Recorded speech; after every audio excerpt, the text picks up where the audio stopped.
साथियों नमस्कार। आज हम बात करेंगे कक्षा 12वीं के रसायन के कार्बनिक रसायन के अंतर्गत अध्याय 14 जैवाणु की।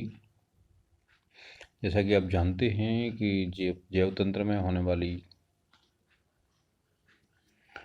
जो बहुत सी रासायनिक अपक्रियाएँ हैं उनको हम जैव रसायन के अंतर्गत अध्ययन करते हैं। इन अपक्रियाओं में जीवों के जीवन के लिए आवश्यक पदार्थ बनते हैं। छोटे छोटे पदार्थों से मिलकर बड़े बड़े अणु संश्लेषित होते हैं।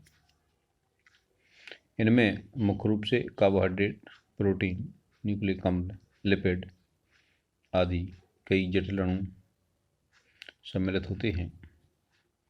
ये जैव तंत्र के लिए बहुत महत्वपूर्ण है।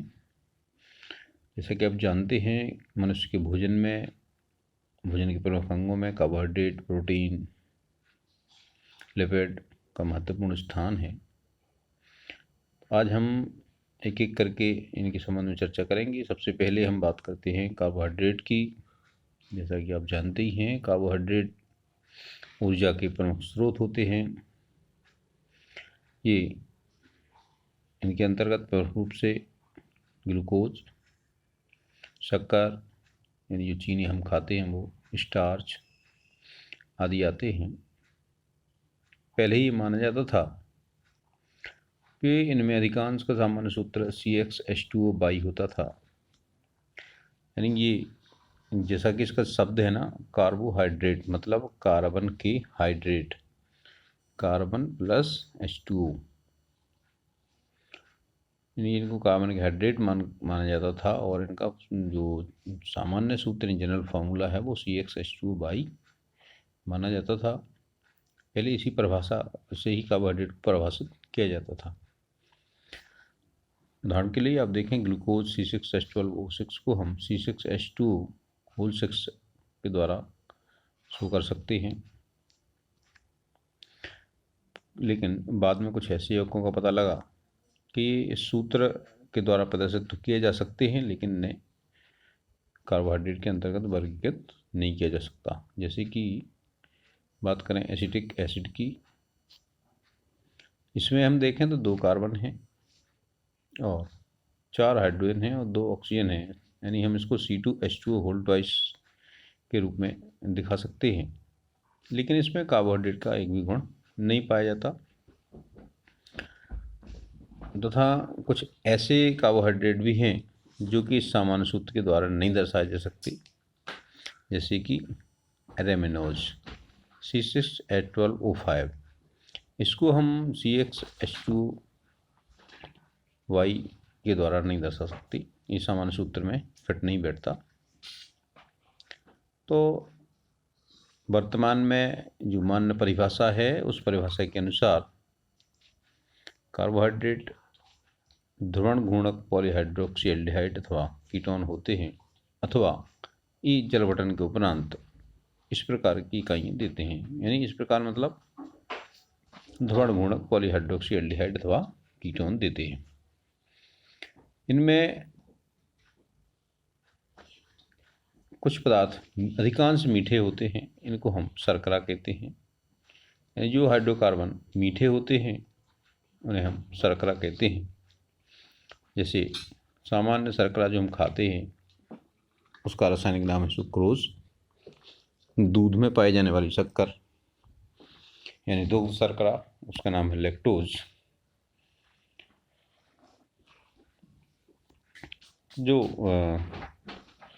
सैकेराइड यानी शर्करा शब्द बना है वो ग्रीक शब्द सैकेरोन से उत्पत्ति हुई है उसकी, और सैकेरोन का मतलब होता है मीठा।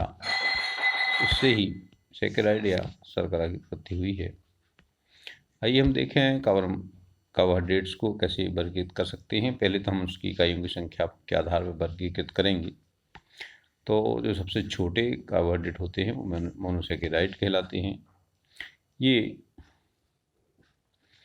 पॉलीहाइड्रोक्सी एल्डिहाइड और कीटोन होते हैं, जिनको और अधिक सरल यौगिकों में अपघटित नहीं किया जा सकता। प्रकृति में लगभग ऐसे 20 मोनोसैकेराइड्स ज्ञात हैं। इनमें ग्लूकोज, फ्रक्टोज, राइबोज आदि प्रमुख हैं।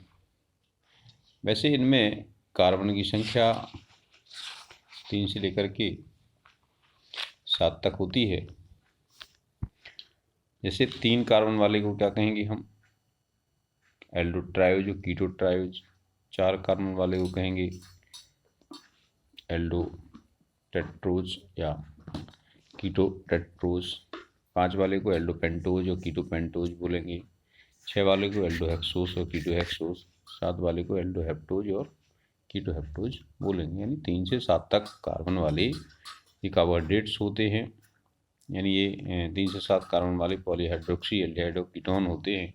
इनको हम और सरल यौगिकों में अपघटित नहीं कर सकते। दूसरे हैं ओलिगोसैकेराइड। ये वे कार्बोहाइड्रेट होते हैं जिनके जल अपघटन से मोनोसैकेराइड की 2 से लेकर 10 इकाइयाँ तक प्राप्त होती हैं। प्राप्त होने वाली इकाइयों के आधार पर इन्हें हम डाइसैकेराइड, ट्राइसैकेराइड, टेट्रासैकेराइड, पेंटासैकेराइड आदि में वर्गीकृत करते हैं। यानी जिससे 2 इकाइयाँ प्राप्त होती हैं वो डाइसैकेराइड है, जैसे सुक्रोज। इससे हमें ग्लूकोज और फ्रक्टोज प्राप्त होता है। माल्टोज भी एक डाइसैकेराइड है, इससे हमें ग्लूकोज की 2 इकाइयाँ प्राप्त होती हैं। तो इस तरह से 2 से 10 इकाइयाँ जिन कार्बोहाइड्रेट से प्राप्त होती हैं वो ओलिगोसैकेराइड के अंतर्गत वर्गीकृत किए जाते हैं।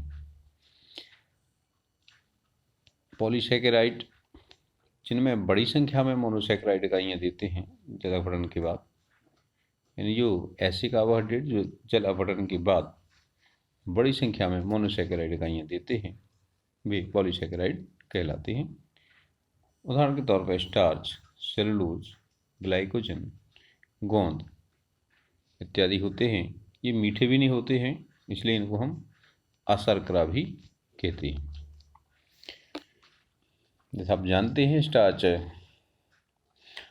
या मंड बहुत सारे अनाजों में पाया जाता है। आलू है, चावल है, यानी फलों में भी पाया जाता है। आलू, चावल, गेहूँ इत्यादि पदार्थों में होता है, भोजन का मुख्य अंग है। सेलुलोज पौधों में पाया जाता है, पौधों की कोशिका भित्ति का प्रमुख अवयव है। लकड़ियाँ हैं, उसका जो प्रमुख रचक घटक है वो सेलुलोज होता है। ग्लाइकोजन जंतु स्टार्च कहलाता है। ये मनुष्य के लीवर में या उसकी मांसपेशियों में, उसके मस्तिष्क में भी उपस्थित रहता है। गोंद भी आपको पता ही है, पेड़ों से प्राप्त होती है। ये पॉलीसैकेराइड है। कार्बोहाइड्रेट का एक और वर्गीकरण प्राप्त होता है। उसके आधार पर हम कार्बोहाइड्रेट्स को, यानी जो शक्कर है, उनको 2 वर्ग में बांट सकते हैं। एक तो अपचायी शर्करा और दूसरी अनपचायी शर्करा। अपचायी शर्करा वे सैकेराइड्स होते हैं या वे कार्बोहाइड्रेट होते हैं जो फेलिंग विलयन को अपचयित करके CO2 का लाल अवक्षेप देते हैं। यानी फेलिंग सॉल्यूशन को इनको मिलाने पर लाल अवक्षेप आता है। या फिर टोलैन अपक्रमक से चांदी बनती है, यानी वो चमकदार परत इसकी बन जाती है। यानी ये अपचयित हो जाती हैं, इनको हम अपचायी शर्करा कहते हैं।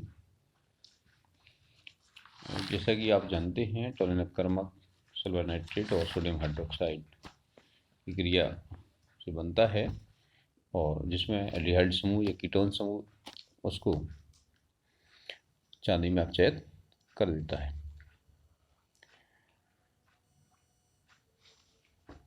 अब हम एक मोनोसैकेराइड के बारे में विस्तार से अध्ययन करेंगे। जैसा कि आप पहले ही पढ़ चुके हैं, जो मोनोसैकेराइड्स होते हैं उनमें कार्बन की संख्या 3 से लेकर 7 होती है, और जिनमें क्रियात्मक समूह एल्डिहाइड होता है वो एल्डोज कहलाते हैं। ये पॉलीहाइड्रोक्सी एल्डिहाइड होते हैं। और दूसरे जिनमें क्रियात्मक समूह कीटोन होता है वो पॉलीहाइड्रोक्सी कीटोज कहलाते हैं, पॉलीहाइड्रोक्सी कीटोन कहलाते हैं, वो कीटोज कहते हैं। तो ये दो प्रकार के होते हैं, एल्डोस और कीटोस। इनमें सबसे प्रमुख है ग्लूकोज। ग्लूकोज बहुतायत में पाया जाता है। ये मीठे फलों में,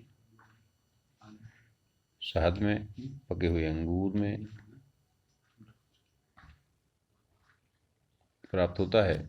इसको हम प्रयोगशाला में सुक्रोज को तनु सल्फ्यूरिक अम्ल या तनु हाइड्रोक्लोरिक अम्ल के साथ गर्म करते हैं तो हमें ग्लूकोज और फ्रक्टोज समान मात्रा में प्राप्त होता है।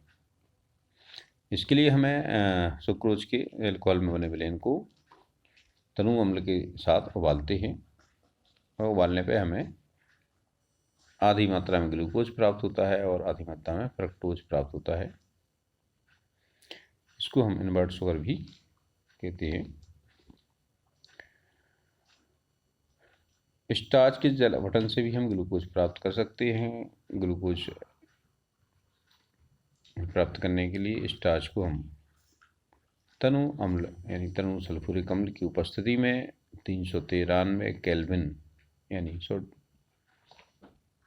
393 केल्विन ताप और 2 से 3 वायुमंडलीय दाब है, इसको गर्म करते हैं तो हमें ग्लूकोज प्राप्त होता है। क्योंकि स्टार्च में ग्लूकोज मोनोमर के रूप में रहता है, स्टार्च ग्लूकोज का पॉलीमर होता है। ये इसकी बनाने की सामान्य विधियाँ हो गई। अब हम बात करते हैं इस ग्लूकोज की संरचना की। ग्लूकोज को एल्डोहेक्सो